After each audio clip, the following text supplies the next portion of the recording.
Amad Diallo. Dans la saison pourrie que traverse Manchester United et ses fans, c'est lui le rayon de soleil. It's Amad Diallo for United! Il est jeune, il est talentueux, il évolue au sein d'un des clubs les plus prestigieux au monde, alors assez facilement, on aura tendance à dire que sa vie est un véritable conte de fées. Amad Diallo has won the game! Mais la vérité, elle est tout autre, les amis. Il se retrouve très vite impliqué dans un système illégal de trafic de joueurs mineurs et finalement il sera arraché à sa famille très tôt, vivra dans le mensonge, caché et finira même par être attrapé par les autorités et écopé d'une sanction particulièrement salée pour lui-même mais aussi pour son entourage. Amad Diallo, c'est la révélation du football en Europe cette saison, mais c'est aussi la mise en lumière d'une des parties les plus sordides du sport qu'on aime tant et que certains n'hésitent pas à appeler l'esclavage moderne des joueurs africains. Rien que ça. C'est parti dans cet épisode un peu particulier, il faut l'admettre, de Call Interview. On va essayer de percer le mystère de cette histoire complètement folle, mais qui mérite d'être dénoncée. C'est parti. Les footballeurs qui sont issus de milieux défavorisés et arrachés à leur famille très tôt dans leur existence, il y en a un paquet. Mais l'histoire d'Amad Diallo, elle reste quand même particulièrement différente des autres. Il est né le 11 juillet 2002 à Abidjan, la capitale économique de Côte d'Ivoire, et quelques semaines après sa naissance éclatera au sein du pays une guerre civile qui va donner un climat chaotique pendant plus de 4 ans et laissera place à de nombreux massacres, engendrant des dizaines, des centaines de morts à travers le pays. Au sein de ce climat chaotique dont je viens de vous parler, il y a un nom qui va ressortir, qui va être le héros de la vie d'Amad Diallo, mais également de celle de tout un peuple. Ce nom, c'est celui de Didier Drogba. Les prises de parole engagées envers la paix du joueur de Chelsea, notamment après la qualification des éléphants en 2006 pour le mondial, vont aider, c'est ce qu'on dit, à mettre fin à la guerre. Suite à cela, Didier Drogba devient encore plus une icône du football pour tout le pays, mais également au niveau continental. Et comme Amad Diallo est issu de la même ville, Abidjan, que Didier Drogba, évoluera au même poste que lui, certains vont même jusqu'à dire qu'il a le même talent que le joueur. Ça reste à vérifier.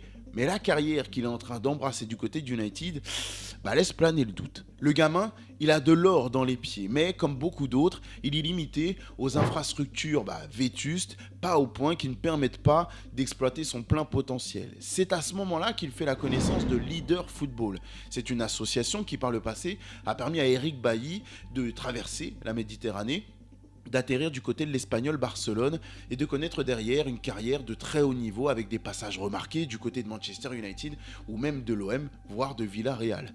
Amad prend donc le solide défenseur comme exemple et sait que pour connaître une carrière professionnelle dans le football de haut niveau, il faut qu'il atterrisse en Europe. C'est à ce moment-là, précisément, que son histoire va prendre un virage des plus bizarres.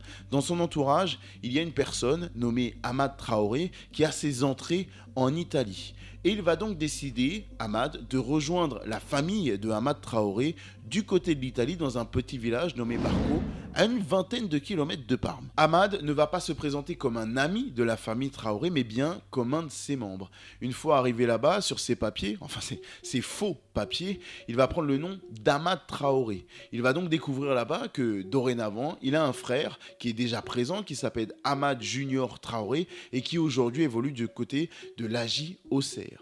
La nouvelle vie que va embrasser du coup Amad, fraîchement nommé Traoré, elle commence soudainement, brutalement, dans l'illégalité, mais surtout, elle va aller très très vite. Il va intégrer le club de Boca. Stop! Je vous parle pas de Boca Juniors, le club prestigieux d'Amérique du Sud, non. Je vous parle de Barco Boca, un petit club régional en Italie, mais qui permet quand même à Amad de fouler de vraies pelouses dignes de ce nom et avec un équipement neuf en bon état. On est loin de ce qu'il vivait à Abidjan, avec, comme je vous l'ai dit, des infrastructures assez éloignées du 5 étoiles. Malgré cela, les conditions de vie sont difficiles parce que la famille Traoré ne roulait pas sur l'or comme vous pouvez l'imaginer et le président de Boca s'en souvient très précisément comme il l'a confié dans un article de très bonne qualité réalisé par SoFoot. Ils sont arrivés au début du mois d'octobre avec pas grand chose d'autre que ce qu'ils avaient sur le dos. On leur a donné de bonnes chaussures, des vêtements chauds, on les a habillés avec les équipements du club. Allez les amis, pour le petit jeu de la vidéo, je vous mets au défi de reconnaître Amad Diallo sur cette photo d'équipe de l'époque. Vous allez voir, c'est pas facile du tout. Hamad, il a donc connu un basculement de vie assez drastique. Lui qui était habitué à Abidjan, à son grouillonnement incessant et à l'activité de ses alentours, il doit faire face à un cadre de vie beaucoup plus calme, paisible, au milieu des champs et seulement pour agitation sonore, un clocher au milieu du village typiquement italien. Mais malgré cela, son adaptation culturelle et footballistique, elle se passe plutôt bien, c'est en tout cas ce que raconte le président du club de l'époque. Lui donner la balle, c'était comme la mettre à la banque. Tu savais que tu ne la perdrais pas. Les scouts des plus grandes équipes d'Italie faisaient la queue pour venir le voir jouer. Au niveau footballistique, le petit Hamad, il faisait déjà des merveilles, au point même d'ajouter toute l'Italie. Ça y est, la rumeur allait gonfler. Il y a un talent complètement fou, un jeune prodige qui affole les compteurs. Les recruteurs de droite et gauche, comme l'a dit le président, viennent pour essayer de faire pied et main pour recruter, faire signer le jeune talent au sein de leur club. Et attention, quand je vous parle de recruteurs d'Italie, je ne vous parle pas de petites équipes de série B, voire C du pays. Non, je vous parle de cadors de série A, notamment la Juventus Turin. Les recruteurs turinois vont venir superviser le talent d'Hamad et la légende dit qu'après seulement quelques minutes à l'observer, le discours était assez clair, c'est bon. On en a assez vu, on est déjà sous le charme. Il va même aller, Hamad Diallo, jusqu'à faire des visites du club turinois, les installations, les infrastructures, et prendre une photo aux côtés du mister Paul Pogba. C'est assez fou de se dire que quelques années plus tard, ces deux-là vont agiter les fans de Manchester United avec le maillot des Red Devils sur le dos, ensemble du côté de Trafford. C'est la belle histoire. Allez, deuxième petit dossier, rien que pour vous. Après la photo avec Paul Pogba, voilà la photo avec Gervinho, son compatriote. Finalement, dans cette histoire de recrutement, malgré sa réputation prestigieuse et son aura, c'est pas la Juventus qui va hériter de la signature du joueur, mais bien l'Atalanta Bergame. Les raisons avancées sont d'abord le projet de jeu, qui est très connu à travers le monde, mais également le fait de mettre en avant de jeunes talents au très haut niveau, au plus haut niveau du football italien. Et puis, il y a une certaine manigance qui est assez réputée, assez connue, fréquente dans le monde du football, mais ignorée du grand public, à savoir offrir un emploi, même s'il est fictif, à la maman du joueur. Mais attention, je ne vous parle pas de la vraie maman d'Hamad Diallo, je vous parle de la maman fictive de Hamad Traoré, qui est issue de la famille qui a accueilli Hamad Diallo. Oui, c'est une des magouilles, des 1001 magouilles qui existent dans le monde du football, très bien expliquées notamment dans le film Magic System, l'esclavage moderne des footballeurs africains. Allez voir ça, allez lire ça, ça vaut le détour. C'est une pratique qui est assez répandue parmi les clubs européens. Au-delà de transférer le gamin de moins de 16 ans, il propose un emploi fictif aux parents. Si le parent obtient un emploi légalement au sein du club, le fils, encore mineur, a le droit d'y être transféré. Oui les amis, je vous l'avais dit, c'est une affaire assez louche et ça va pas s'arrêter là. Mais bref, en tout cas, pour ce qui est du frère d'Hamad, lui, il est transféré du côté d'Empoli, pendant que Hamad, lui, prend la direction de la Lombardie.